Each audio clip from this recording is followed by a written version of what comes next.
Le voy a invitar que inclinemos nuestros rostros, vamos a orar.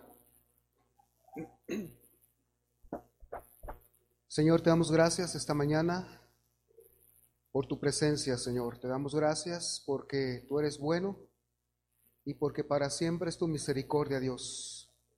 Esta mañana te damos gracias porque te hemos adorado y alabado con cánticos. Y en este momento, Señor, ponemos en tus manos la impartición de tu palabra.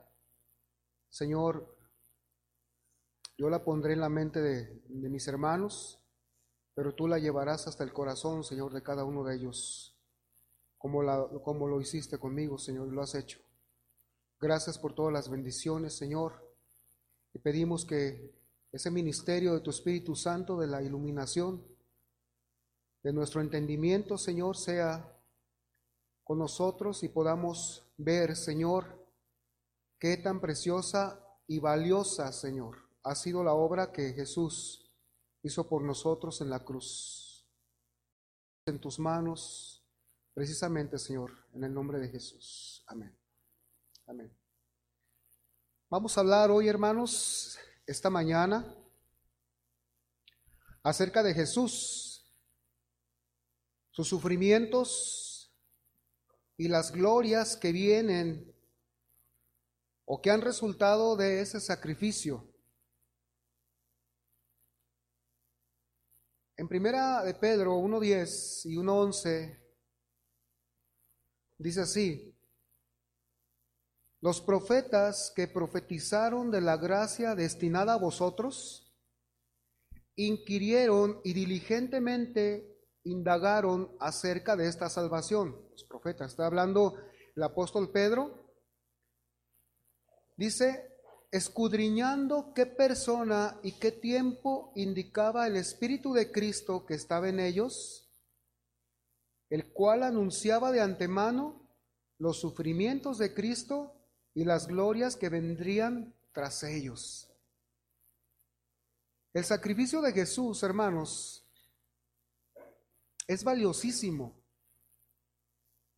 El sacrificio de Jesús se ha descrito a través de los profetas de una manera excelente y de una manera muy, con todos los matices. Nosotros en el Nuevo Testamento solo conocemos lo que Jesús, lo que se dice ahí, que Jesús fue a la cruz, que fue golpeado, fue maltratado, pero no conocemos los detalles profundamente de esas cosas. Pero si nosotros, y es la esencia de la fe, pero si nos vamos a la sombra que es en el Antiguo Testamento, nosotros vamos a darnos cuenta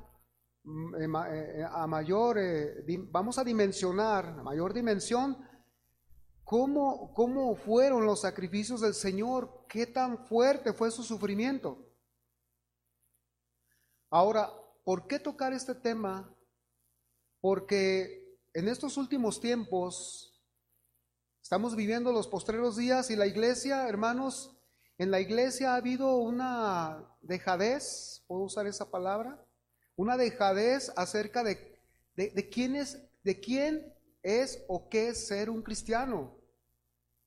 Se ha hecho de Cristo se ha hecho una religión, se ha hecho un voy y cumplo y ya. Se ha hecho una religión, pero ha dejado de ser una conciencia en muchos, no digo que en todos. Y esto ha causado que muchos cristianos se enfríen en su fe, que muchos cristianos dejen de lado los deberes congregacionales, dejen de lado los deberes de consagración, dejen de lado los deberes que implican la santificación y el apartamiento del mundo o del yo para darse al Señor. Claro que en esto está incluido toda la desviación que ha habido en la iglesia.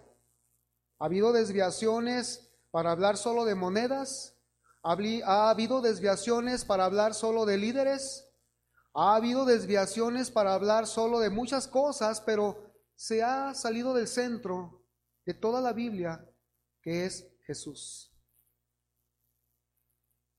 Y en el libro de Isaías, al profeta Isaías se le llamó el profeta mesiánico, pero también al libro de Isaías se le ha llamado el quinto evangelio, profético, claro, porque en este libro de Isaías Dios da a este profeta unas palabras de consuelo que trascienden la visión para el pueblo de Israel y también, sobre todo, para aquellos que íbamos a creer en el Señor. 700 años antes de que Jesús naciera, el profeta Isaías estaba hablando ya. Y estaba hablando al pueblo de Israel para que se volviera a su Dios, para que de todas esas malas experiencias que por las que habían pasado a causa del pecado y a causa de sus equivocaciones, a causa, vamos a decir, de una mala vida, ahora ellos pudieran tener la esperanza, la consolación que nace de la obra de un hombre, el siervo de Jehová, el siervo de Dios, Jesús. Y en medio de este panorama, hermanos, nosotros podemos ver cómo desde aquellos tiempos se profetizó la actitud que el mundo religioso y pagano iban a tener acerca de Jesús.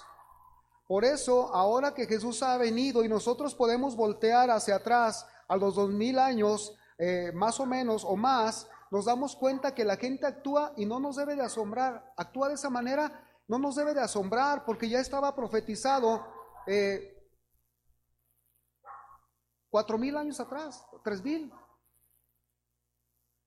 Entonces, por eso encontramos aquí esta porción de las Escrituras como palabras de consuelo que Dios da al pueblo y también a las naciones que hemos de entrar en el Evangelio por Jesucristo. Por eso vamos a Isaías 52:15. Vamos a ver la actitud y menosprecio hacia Jesús, hacia su persona, profetizado a través de las naciones, pero veamos cómo describe aquí la obra desde su nacimiento. Hablemos de Jesús esta mañana, hermanos. Dice así: así asombrará él a muchas naciones. Los reyes cerrarán ante él la boca, porque verán lo que nunca les fue contado y entenderán lo que jamás habían oído. En este versículo, que es el final del capítulo anterior, que vamos a ver, Isaías 53, hermanos, hoy, nos damos cuenta que el profeta está hablando de la manifestación de Jesucristo, y la manifestación de su evangelio, su mensaje que iba a traer para beneficio de la humanidad. Él apareció porque traía un evangelio de perdón, una noticia de misericordia y gracia para todo aquel que creyera en su nombre y que creyera precisamente en ese mensaje. Dios abría sus manos, abría su corazón y mandó a su Hijo a que naciera en este mundo. Aquí nos dice que Jesús estaba destinado para cumplir una obra y asombrar. Dice, así asombrará él a muchas naciones, los reyes cerrarán la boca, entenderán lo que jamás han oído. Jesús vino para asombrar al más encumbrado, para asombrar al hombre más elocuente, para asombrar al que se opone con sabiduría humana. ¿Por qué? Porque Jesús mismo de sus labios destilaría la sabiduría de Dios, porque Él mismo es la sabiduría encarnada de Dios.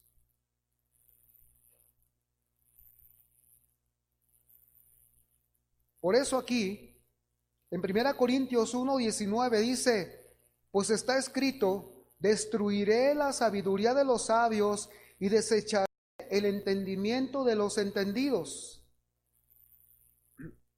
¿Dónde está el sabio? ¿Dónde está el escriba? ¿Dónde está el disputador de este siglo? ¿No ha enloquecido Dios la sabiduría del mundo? O en otras palabras, ¿por qué el mundo no puede entender que Jesús, que el método o la persona que Dios usó, más bien dicho, es Jesús para salvar a la humanidad? Los judíos no lo podían entender, hoy no lo puede entender el intelectual, entre comillas, aunque a veces por más intelectuales sin Cristo se viene a ser más necio. ¿Sabe? Por eso es que el asombro, dice, Él asombrará a muchas naciones, 52:15, el versículo que leímos. El asombro que produce Cristo y su evangelio, en primer lugar, es causado porque las expectativas de triunfo y de éxito del ser humano siempre están basadas en lo bello. Siempre se basan en lo perfecto para ellos, en lo resplandeciente, en el arte. Para ellos, las experiencias o expectativas de triunfo se basan en las capacidades que otro ser humano pueda poseer. ¿Qué es esto entonces? Que esto nos muestra de que no existe un corazón abierto para conocer a Dios. ¿Por qué? Por eso lo asombraría. Porque la gente siempre está buscando lo bello, siempre está buscando lo perfecto. Siempre está buscando lo resplandeciente. La gente está pensando siempre en personajes, no en personas. No le interesa si aquella persona o ese personaje está encumbrado en las más altas esferas políticas, aunque no importa que en su persona sea el más, voy a tomar esa palabra, el más degenerado. Es el personaje con el cual yo tengo relación, me interesa su relación personal.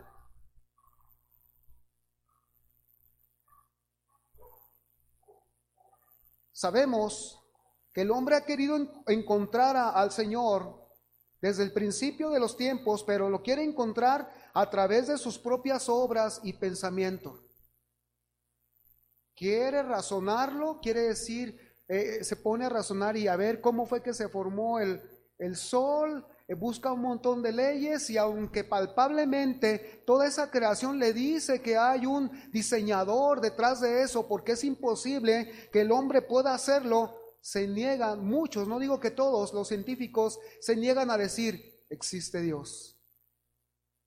Y sabe, cuando esto sucede, entonces es cuando ya se manifiesta que en verdad Dios vino a destruir la sabiduría de estas personas por el corazón cerrado a conocerlo. Y ellos entran en un choque. En segundo lugar, Cristo asombra porque cuando fue profetizado, se dijo que vendría el mundo religioso, lo esperaba con pompa. El mundo religioso lo esperaba con las fanfarrias como las que recibían a los emperadores, con las fanfarrias con las que se nombraban a los sacerdotes, con las fanfarrias con las que se colocaban en aquellas personas que tenían un nombre aquí en la tierra. Por eso iba a asombrar el Señor a este mundo perdido. Y esto ha sido de tal manera que cuando el Señor nace es todo lo contrario. Nace Él en un pesebre, su nacimiento fue en humildad. Venía de una mujer virgen, cuestionada por muchos y tratada de alguna manera relacionada con la prostitución. O sea, nació en medio de un cuestionamiento humano el Señor, y no, como dije, aquellas pompas de los renombrados. Isaías 52, 13 y 14 dice, añadiendo el profeta, dice, he aquí que mi siervo, está hablando que Dios habla de Jesús, he aquí que mi siervo será prosperado, será engrandecido y exaltado, y será puesto muy en alto.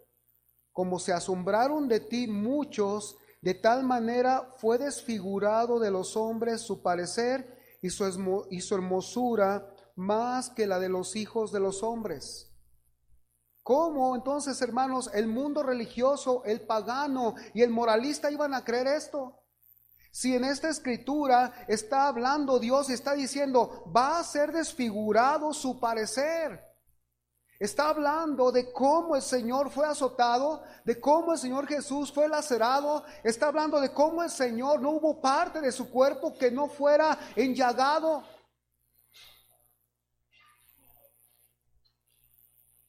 Fue desfigurado de los hombres su parecer, y su hermosura como ser humano fue quitada. Pero su hermosura no estaba en la apariencia. La hermosura de Jesús, hermanos, está en su santidad, está en su misericordia, está en su perdón. Esa es la belleza de nuestro Cristo. Y esa es la belleza que la iglesia debe admirar de Él. Esa es la belleza que la iglesia debe disfrutar espiritualmente hoy en el siglo XXI, de su presencia en medio de nosotros.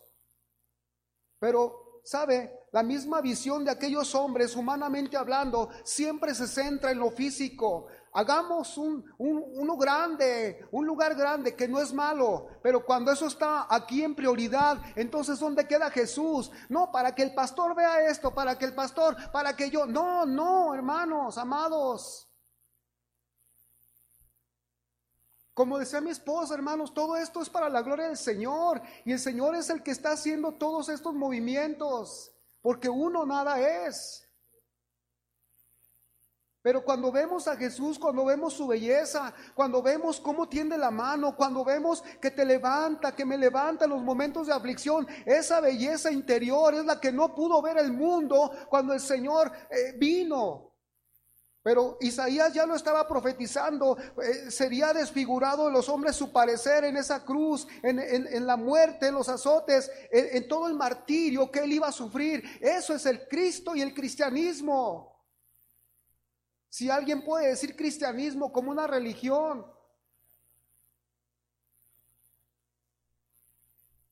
Por eso Isaías entra con esta frase, con estas preguntas en el capítulo 53, versículo 1. ¿Quién ha creído a nuestro anuncio? ¿Y sobre quién se ha manifestado el brazo de Jehová? En el libro de los Romanos dice ahí en el capítulo 10, capítulo 9, dice, todos los días abrí mis brazos a un pueblo contradictorio y rebelde, porque no creían el anuncio del evangelio, no creían el anuncio de que un hombre de manera pobre, humilde, iba a ser el redentor de la humanidad. Ni siquiera traía un traje de la moda como hoy.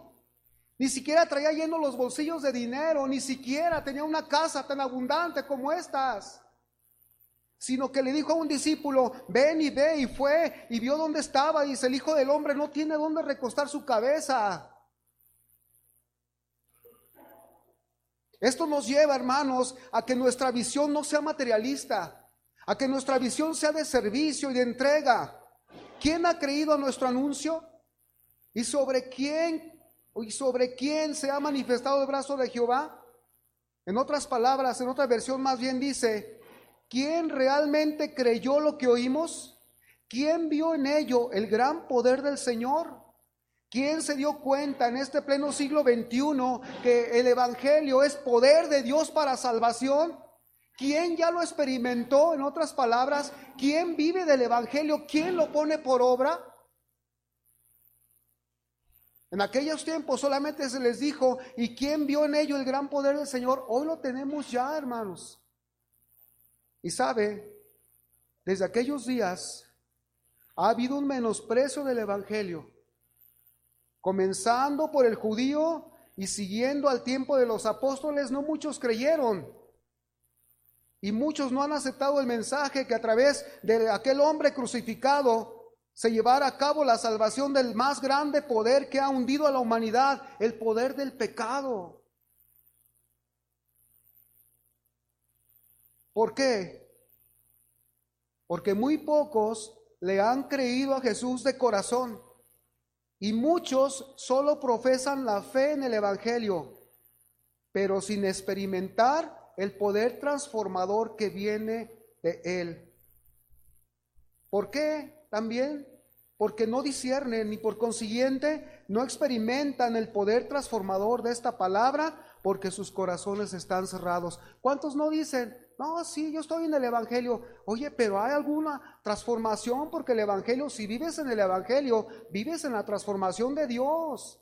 También no solamente porque sea la enseñanza o la doctrina del Señor. Esa doctrina, cuando el Espíritu Santo lo aplica en el corazón por fe y caminas por fe, te va a transformar. Me va a transformar. Por eso se cumple la palabra del Señor Jesucristo en Juan 8:32, y conoceréis la verdad y la verdad nos hará libres. En el contexto es solo aquellos o solo cuando tengamos un corazón para saber dejarnos discipular por el Evangelio y el Señor mismo. ¿Cuánto no conocemos de la Biblia? ¿Cuánto no conocemos de Cristo? Versículos y más versículos y versículos. ¿Pero acaso hemos experimentado el poder que contiene esa palabra? Entonces falta que esta promesa se cumpla en nosotros, conocer la verdad, y la verdad me hará libre de muchas cosas. Empezamos con la salvación y luego empezamos a ser libres en la santificación de todas las cosas que nos hacen ser unos inútiles para servir al Señor. Digo inútiles en el sentido de que no hacemos más de lo que debemos hacer. Así se nos dijo, que solamente hacemos lo que debemos hacer, así que no nos debemos de jactar, porque siervos inútiles somos, no hemos hecho más de lo que solo hemos hecho. ¿Sabe?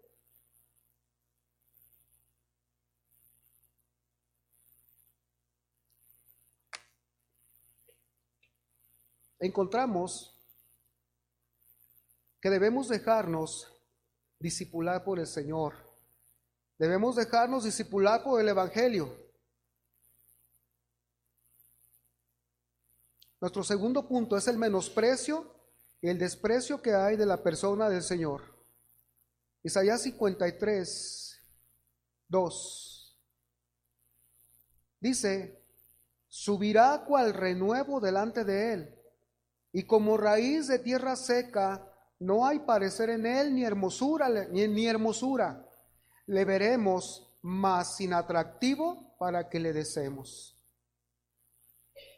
Aquí en el versículo primero vemos que nos dice que no había alguna gloria en la venida de Jesús. Jesús creció, dice, como raíz de tierra seca. Creció, se desarrolló como cualquier ser humano. Jesús no era atrayente como los grandes de la tierra, que tienen posesiones, coronas. Crecía y se desarrollaba así como una planta en lo secreto, hasta que se manifestó pero dice aquí, pero crecía delante de los ojos de Dios. La obra, el plan se estaba llevando a cabo. Y como raíz de tierra seca, no hay parecer en él ni hermosura. Le veremos, mas inatractivo para que le deseemos. Se esperaba que Jesús, hermanos, que Jesús naciera o viniera de la alta sociedad, porque él era el hijo de David para perpetuar el trono.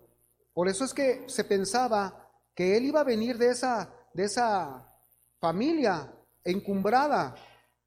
Pero Jesús nació de una humilde familia que sí venía de la tribu de David, pero él estuvo bajo la tutela de un hombre que solo fue un humilde carpintero, José. Ustedes conocen a este hombre por la Biblia, un humilde carpintero, pero estaba profetizado que así debía ser. Ahora, Jesús vivió en Nazaret y dice que era una aldea no renombrada, era una aldea casi desconocida. Hermanos, en algunos mapas no figuraba Nazaret. No figuraba. Y déjeme decirle que Nazaret significa brote seco. Por eso era totalmente contrario al pensamiento de los judíos con respecto al Mesías. Pero este hombre que nació en un pesebre era el indicado, era el siervo de Jehová, era el esclavo para hacer su voluntad. ¿Sabe? La posición y la forma que adoptó el Señor para entrar a este mundo no checaban con lo que se podía pensar acerca de él. ¿Sabe por qué?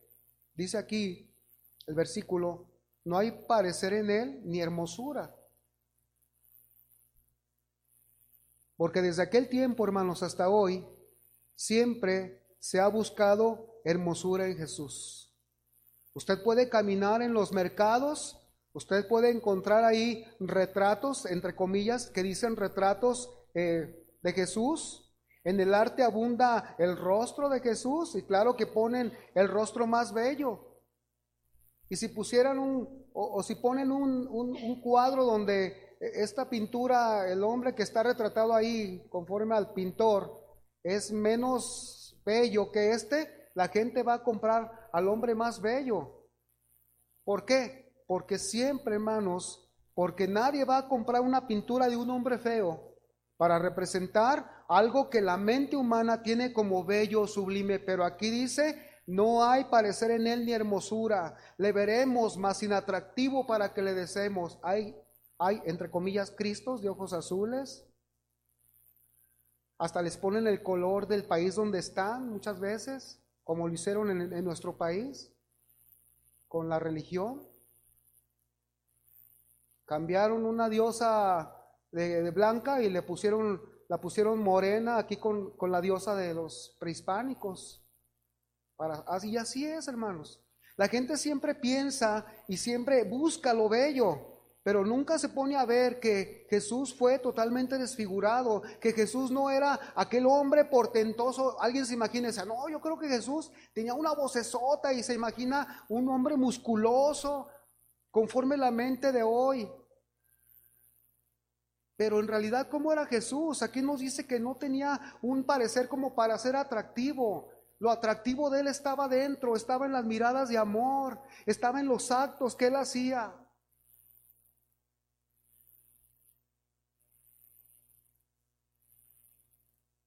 Hoy en las iglesias se sigue buscando que su mensaje sea bello. Por eso abundan mensajes de prosperidad material, abundan mensajes de milagros para que siempre estemos bien, mensajes para que nos enseñemos a demandar de Él el arreglo de nuestras fallas que nuestro propio pecado ha causado. Platiqué un día con uno y decía, ore al Señor para que mi esposa venga a mi lado. ¿Por qué? ¿No está contigo? No, no está. Oye, pero, pues, ¿por qué se fue? No, es que tuvimos muchos problemas, sí, pero ¿tú le hiciste algo? Le dije al varón. Pues es que salíamos del templo y saliendo del templo y salí en la esquina, algo me decía algo que yo no aguantaba, y si la agarraba de los cabellos y la estrellaba con el tablero del carro, así que ya llegábamos a la casa enojados. No, le digo, pues si todo esto fue toda la vida, ahí es lo que tú, aquí le dijimos, yo y otro hermano y yo, tú lo que necesitas es arrepentirte porque son problemas de tu pecado. Pero Cristo está para ayudarte, pero tienes que pasar por el trago amargo del arrepentimiento, y el arrepentimiento lleva a una muerte al yo, lleva a decir, sí, me equivoqué, me impuse. Para que entonces el arrepentimiento te lleve a beber de los canales de la gracia de Dios, para que tu vida o la vida de los que quieran se pueda restaurar. Pero queremos gloria sin cruz. Queremos que el mensaje, Señor, que vuelva mi esposa, y están los mensajes positivos. Tú, a ver, pásate, y empieza a orar a la persona, pero no sabe que tiene que pasar por el arrepentimiento para restituir lo que con su pecado destruyó. Alguien nos hizo una dinámica un día y nos ilustró el daño que podemos hacer a las personas, no física, pero sí en el corazón, en los sentimientos, en lo que le pertenece a Dios. Nos hizo tomar una hoja, hijo, y escribe el nombre de la persona que más quieras. Lo escribimos. Dijo, ahora hazla, arrúgala.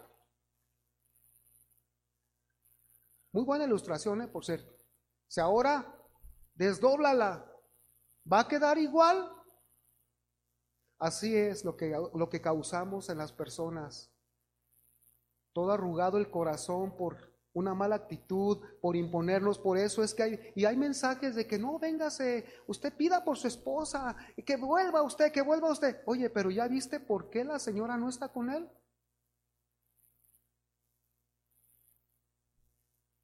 Mensajes bellos, mensajes por donde quiera.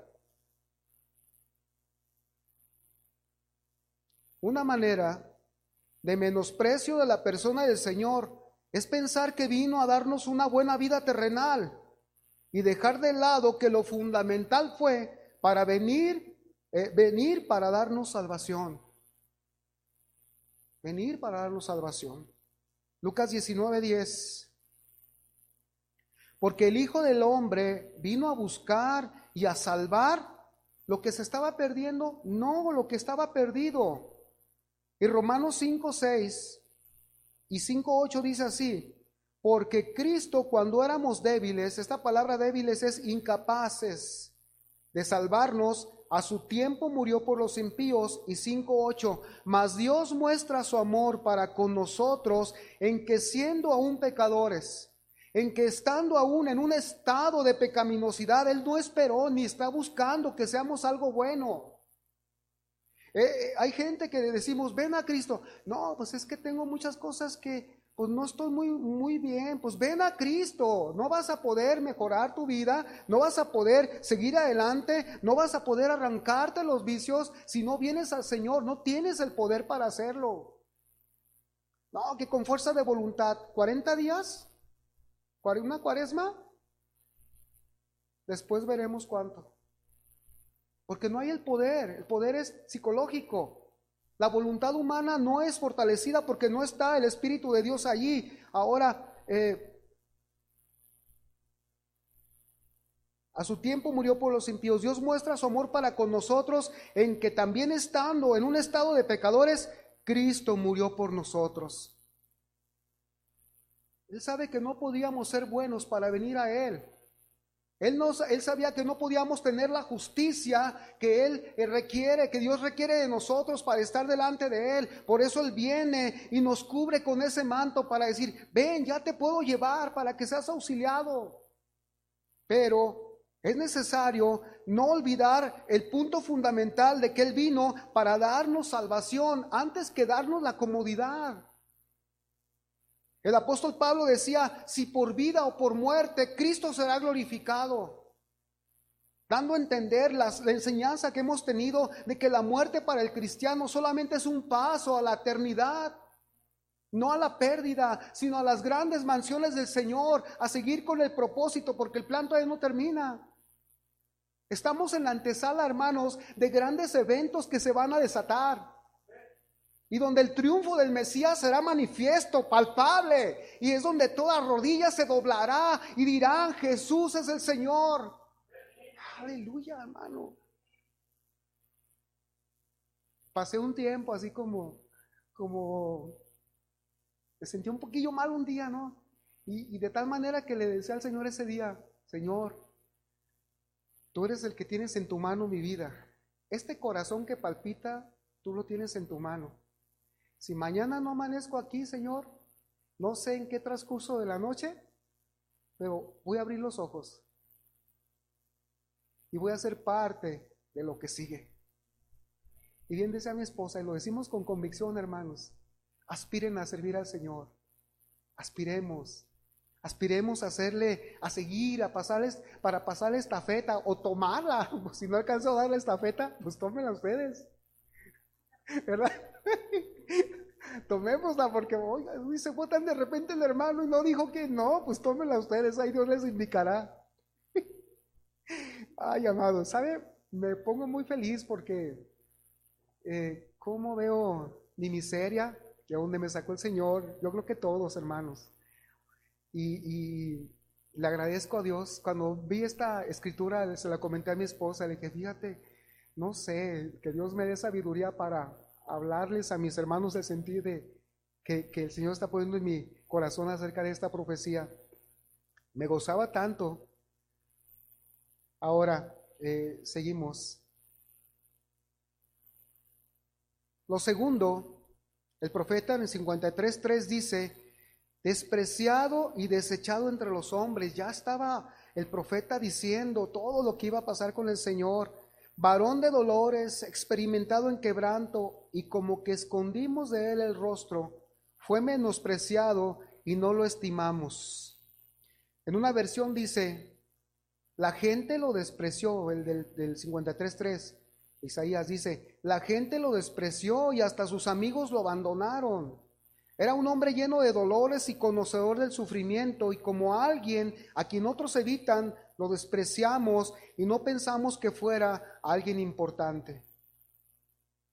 Nos trae al pensamiento, hermanos, cómo Moisés, otro siervo de Dios en cuanto a la administración de la gracia, cómo Moisés también sufrió a manos del pueblo. Casi lo apedreaban un día. Casi lo apedreaban un día Moisés. Y a Jesús, él también vino, pero sufrió de una manera mayor. Juan 1:11 dice, a lo suyo vino y los suyos no le recibieron. En otra versión dice, vino al mundo que le pertenecía, pero su propia gente no lo aceptó. Y los sufrimientos de Jesús no solamente estaban en la cruz, hermanos, eso fue lo último.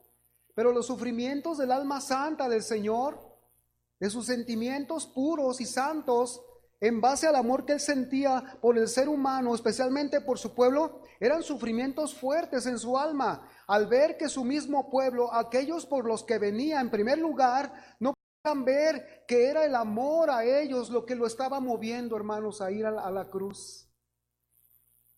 A ir a la cruz. Era el amor el que lo movía a ser llevado al sacrificio. Y hermanos, cuánta incapacidad para ver con cuánto amor Cristo se ha dado. Y el mismo caso hoy sucede en pocos o muchos. Nadie quiere saber del amor de Jesús porque implica un compromiso también de amor. El egoísmo del hombre le lleva también en pleno siglo XXI. Hablo de los que conocen de él. En pleno siglo XXI el egoísmo lo lleva a abandonarlo. Amados, la razón principal es porque en las mentes solo Jesús es mi conocido, pero no es mi amigo. Porque en la mente solo está, es un gran profeta, pero no es mi Señor. Mucha sabiduría, pero hasta cuando hablamos de Jesús, nuestros corazones deberían experimentar el agradecimiento y el clímax de la entrega gozosa por Él.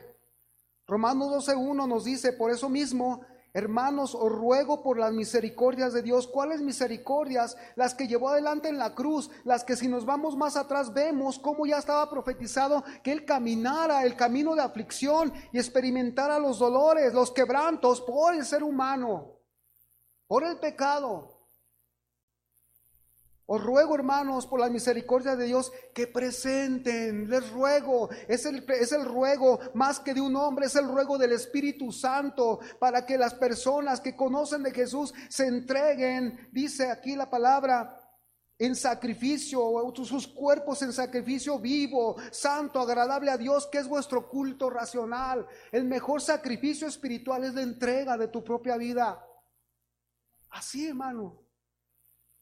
No tienes que caminar largas caminatas, no tienes que pensar, debo hacer esto, no. Debes dejar que Jesús venga a tu corazón, debes de ir a Él y decirle, aquí estoy, Jesús. Su entrega del Señor fue muy palpable, dice, varón de dolores, experimentado en quebranto, y como que escondimos de Él el rostro, fue menospreciado y no lo estimamos. Primera expresión, varón de dolores. Esto nos describe a alguien sufrido. Y Jesús desde el momento de pisar esta tierra estaba ya cargando, hermanos, con el abatimiento del pecado de los hombres en contra de Él. Porque cuando llegó la hora de nacer del vientre de esta madre, no hubo quien le diera una cama debajo de un techo firme. No hubo quien abriera la puerta para que se diera la luz, para que él viera la luz en una cama ahí con sábanas limpias. No, se le fue asignado allá el lugar más sucio de aquella vivienda, el pesebre. Desde ahí el Señor ya estaba en medio del sufrimiento que el hombre le causaba. ¿Quién se iba a preocupar por una mujer así? Y todos los que estaban ahí conocían las Escrituras, hermanos.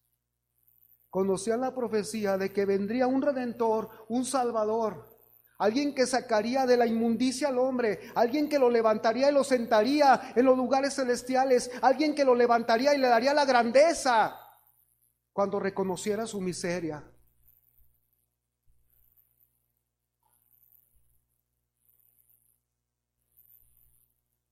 ¿Quién iba a darle el paso en una cama limpia con esas sábanas a una mujer en la cual el Rey del universo nacería? Varón de dolores. Jesús llegó, una vez más la expresión, porque Jesús llegó a ser el sostén de su familia pobre. Y cuando Jesús lo presentaron en el templo, sus padres no pudieron ofrecer un cordero. Pudieron ofrecer solamente lo más barato de un sacrificio, un par de pajarillos, de tórtolas. Lo importante era que esos padres, designados para cuidar al Señor, sabían quién era Jesús, porque María y José tenían la revelación que Dios les dio acerca del niño. Acuérdense del sueño que tuvo José y el sueño de María, la visión de María. Ellos sabían. Y en medio de su humildad, ellos sabían que ese niño iba a ser el hijo, era el Hijo de Dios. Varón de dolores, porque el versículo que estamos leyendo dice, y como que escondimos de él el rostro, fue menospreciado y no lo estimamos. En otra versión dice, aquí 53:3, la gente lo despreció y hasta sus amigos lo abandonaron. Era un hombre lleno de dolores y conocedor del sufrimiento, y como alguien a quien otros evitan, lo despreciamos y no pensamos que fuera alguien importante. Podemos hablarle al mundo de otras cosas. Podemos hablarle al mundo de filosofía, de muchas cosas. Eso es lo que le interesa. Pero cuando empezamos a hablar de Jesús, entonces dicen, como le dijeron a Pablo, ya te oiré en otro tiempo. Y aún entre la iglesia, mire hermano lo que dice la Biblia, hermano, es que usted siempre saca la Biblia por delante. Pues es lo que debemos hacer, es el consejo de Dios en Cristo Jesús. Amados, y como alguien que a otros evitan, lo despreciamos y no pensamos que fuera algo importante. Cuando el Señor fue profetizado a través de Isaías, dije que 700 años antes, se pensaría que sus sufrimientos eran causados por Él mismo. Se pensaría que Él, por ser pecador, recibía lo merecido. En el pensamiento de aquella época se tenía o se tendría pensado que era por ser necio. Pero cuando Cristo ya aparece en los evangelios, acordémonos cómo le llamaron blasfemo cuando habló de la resurrección. Acordémonos también, hermanos, cuando dijo él, mayor que Abraham soy. Dice que agarraron piedras y ya estaban a punto de darle, pero no era su hora. Mateo 16:21, recordemos algo más. Desde entonces comenzó Jesús a declarar a sus discípulos que le era necesario ir a Jerusalén y padecer mucho de los ancianos, de los principales sacerdotes y de los escribas, y ser muerto y resucitar al tercer día. 27:62. Al día siguiente, que es después de la preparación, se reunieron los principales sacerdotes y los fariseos ante Pilato diciendo,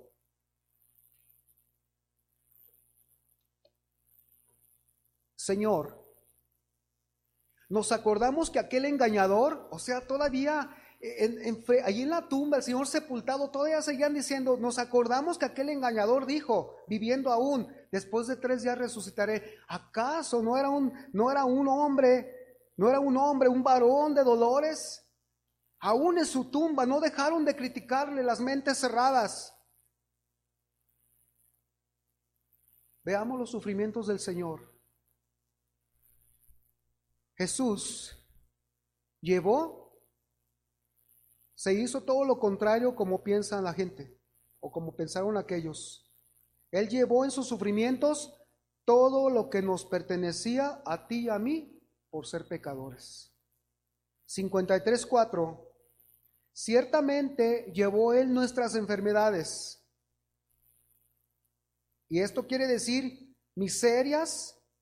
Y estas miserias del pecado nos causaban muchos dolores, pero también dice, y sufrió nuestros dolores. Y esto de sufrió, la palabra original griega hebrea es, llevó sobre sí nuestros pecados, nuestros dolores. Los levantó, pero a la vez los quitó. No solo los soportó nuestros pecados, nuestros dolores, perdón por el pecado, sino que los quitó, los llevó en sí, y los quitó de nosotros, hermanos.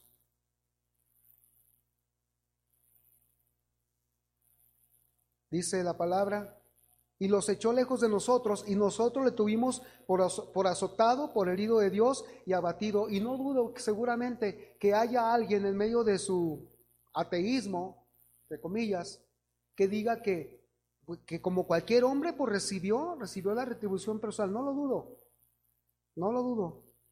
Pero sabe, ¿qué más llevó? Llevó enfermedades, nuestras enfermedades del pecado y nuestros dolores. El pensamiento sin Dios, aquel que no conoce a Cristo, sentirá que no tiene necesidad de salvación, que como su conciencia, hermanos, le hace decir, estoy bien, no tengo necesidad a ser salvado. ¿De qué? ¿De qué me voy a arrepentir? Y se olvida de que siempre va a haber cosas que arreglar con Dios. Y llega a ser como aquellos fariseos que dicen, es que yo no tengo necesidad de un médico, nada más los enfermos. Yo no estoy enfermo, tengo todo, riqueza, salud, mi posición. ¿Qué necesito de Dios? Alguien dijo, y volteando al cielo dijo, tú me debes cosas a mí. Y era una expresión que da temor, hermanos. Digo, para mí da temor. Porque el hombre no es nada en medio de esta, vamos a considerarnos con la creación, no somos nada. El sol es mucho mayor que este planeta es muy pequeño y si el sol cae encima de este planeta se desintegra. Ahora que sea la gloria de Dios destruyendo el planeta, pues ¿quiénes somos? Ahora, amados, eso es lo que piensa la mente sin Dios.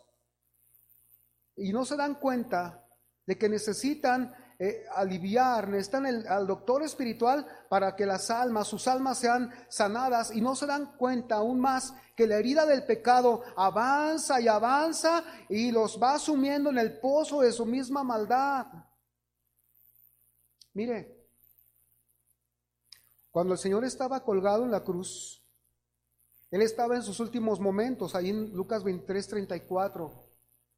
Ubique la escena, dice, y Jesús decía, Padre, perdónalos porque no saben lo que hacen. Y repartieron entre sí sus vestidos echando suertes. Y el pueblo estaba mirando y aún los gobernantes, dice, se burlaban de él. ¿Y cómo se burlaban? Diciendo, a otro salvó, sálvese a sí mismo, si este es el Cristo, el escogido de Dios. O sea, si este es el Mesías, si es el que dice que quita el pecado del mundo, a ver, y que se baje de la cruz. La gente está con esa mentalidad. Isaías ya lo estaba diciendo y lo estamos viendo nosotros hoy también en día.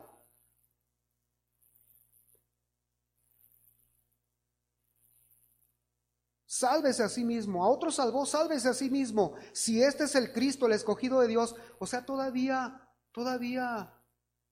hay gente que dice, ¿será Jesús de veras el Salvador? Sí, estamos leyendo la profecía. Le compartí a un amigo mío la escritura de Lot que hablamos la otra vez, acerca de los bienes materiales y la salvación en Jesús. Y luego hubo un momento en que le dije, hijo, ¿y es cierto? Esto es cierto, porque la fe cristiana no viene de Estados Unidos, ni tampoco la fe cristiana vino del Vaticano. La fe cristiana, dice Romanos, viene de los judíos, porque Jesús era judío y era el siervo de Jehová. Ni unos ni otros pueden decir, es que traes la fe de... No, la fe bíblica, la fe, esta es la que nace, la que viene de las raíces históricas que se profetizaron en las escrituras hebreas. Y cuando leemos estas escrituras de aquellos judíos, a otro salvó, sálvese a sí mismo, si ese es el Cristo, el escogido de Dios, nos encontramos con esas mismas cosas. No, tú estás creyendo el Cristo que te enseñó Martín Lutero. A mí Martín Lutero no me enseñó nada.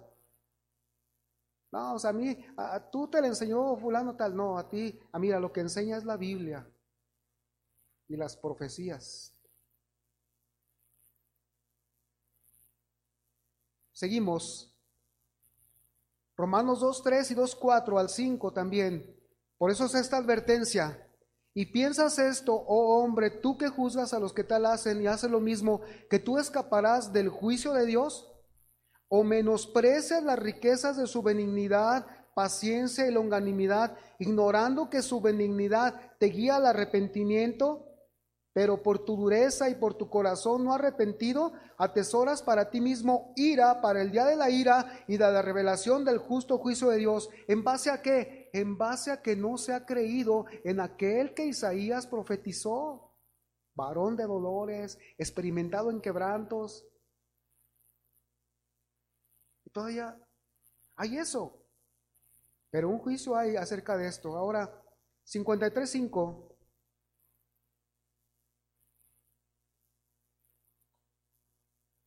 dice: mas él herido fue por nuestras rebeliones, molido por nuestros pecados.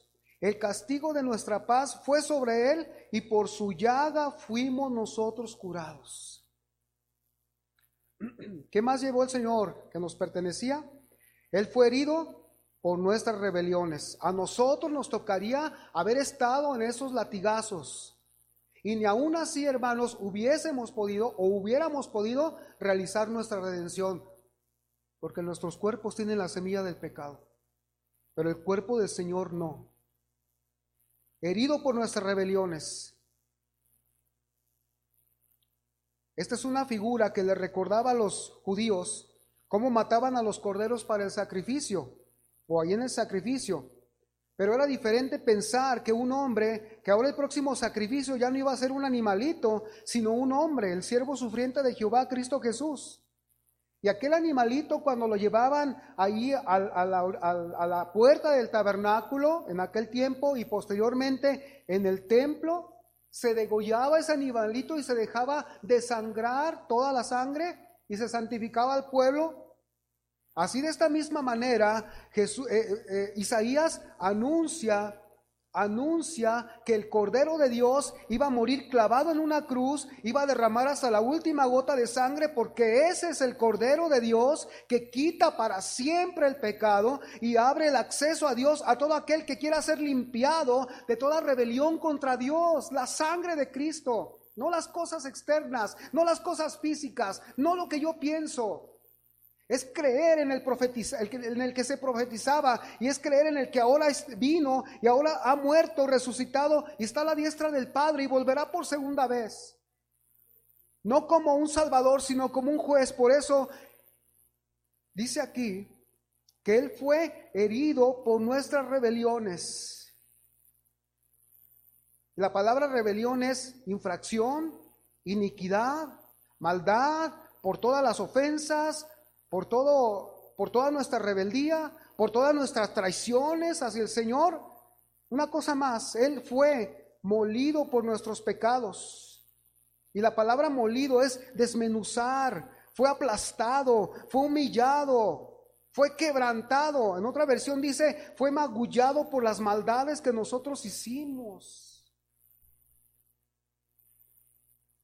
Segunda de Corintios 5:21 dice: al que no conoció pecado, por nosotros lo hizo pecado, para que nosotros fuésemos hechos justicia de Dios en él. Se hizo un glorioso intercambio, el justo por el injusto, el puro por los inmundos.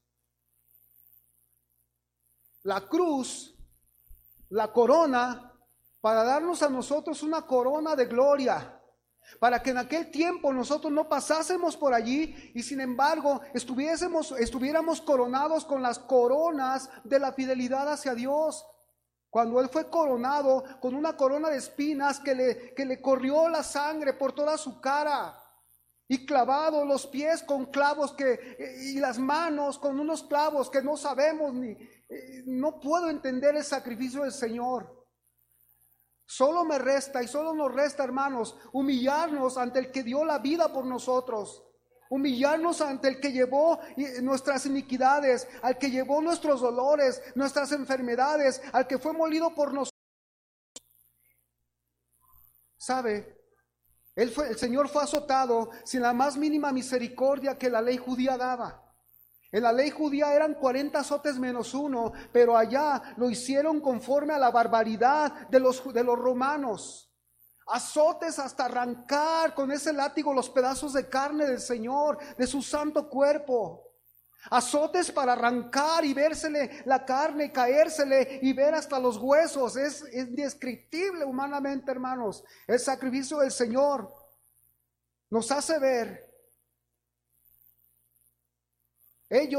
que ellos usaron el azote como un sustituto de la crucifixión. Pero para el Señor Jesús esto solo fue la antesala de su posterior sufrimiento en la cruz. Por eso nos damos cuenta que se procedió contra él como contra un malhechor. Él fue arrestado como malhechor, fue custodiado como malhechor, fue enjuiciado como malhechor y al final fue condenado como un malhechor. Por ti, por mí. ¿Qué de grande tenemos nosotros? No tenemos nada de grande. El grande es Él. Isaías 53:9. Y se dispuso con los impíos su sepultura, mas con los ricos fue en su muerte, aunque nunca hizo maldad, ni hubo engaño en su boca.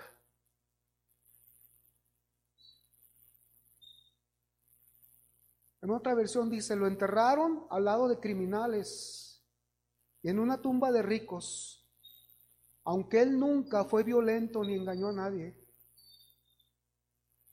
Nunca anduvo prometiendo falsedades.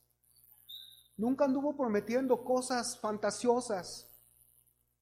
Solo quería que el hombre respondiera a la oferta de gracia que él estaba extendiendo con su sacrificio solamente.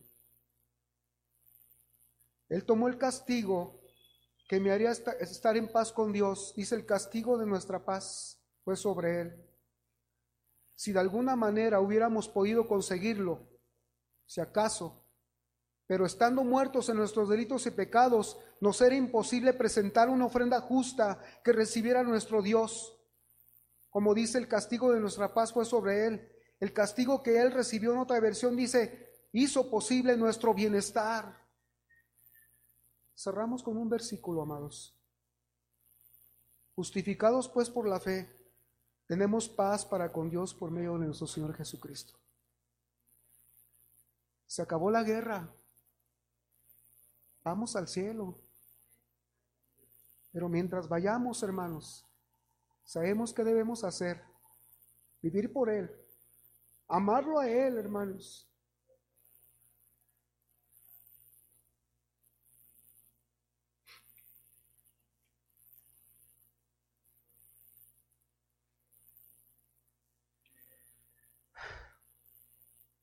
¿Qué glorias venían tras sus sufrimientos? Isaías 53:10. Nos trajo sanidad a cambio de nuestra enfermedad. Por su llaga fuimos nosotros curados. Primera de Pedro 2:24. Quien llevó él mismo nuestros pecados en su cuerpo sobre el madero, para que nosotros, estando muertos a los pecados, vivamos a la justicia, y por cuya herida fuimos sanados. Fuisteis sanados. En la cruz, otra versión, Cristo cargó nuestros pecados en su propio cuerpo para apartarnos de ellos y para que vivamos como le agrada a Dios.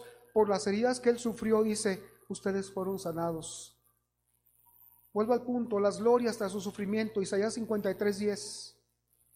Con todo eso, Jehová quiso quebrantarlo, sujetándole a padecimiento. Cuando haya puesto su vida en expiación por el pecado, verá linaje, vivirá por largos días, y la voluntad de Jehová será en su mano prosperada.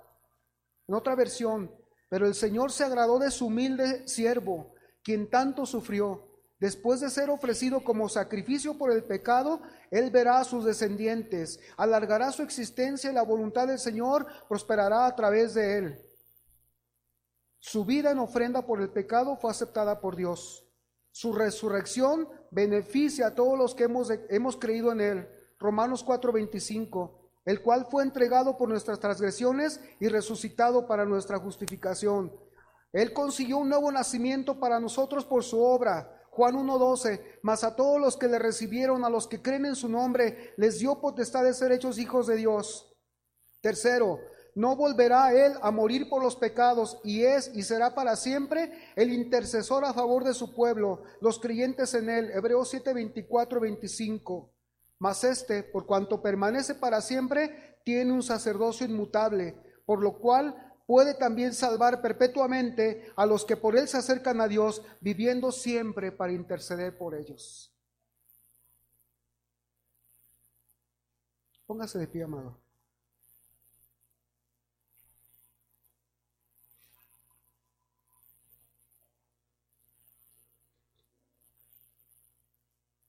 ¿Pasas al violín, Liz, por favor? Nunca se nos olvide, hermanos, esta mañana, el centro de nuestras vidas, Jesús. Nunca se nos olvide todo lo que el sacrificio del Señor, que el Señor hizo por nosotros, para darle a Él una respuesta como debe de ser, consagrarnos, dedicar nuestras vidas, amándole hasta que estemos con Él o Él venga por nosotros. ¿Amén?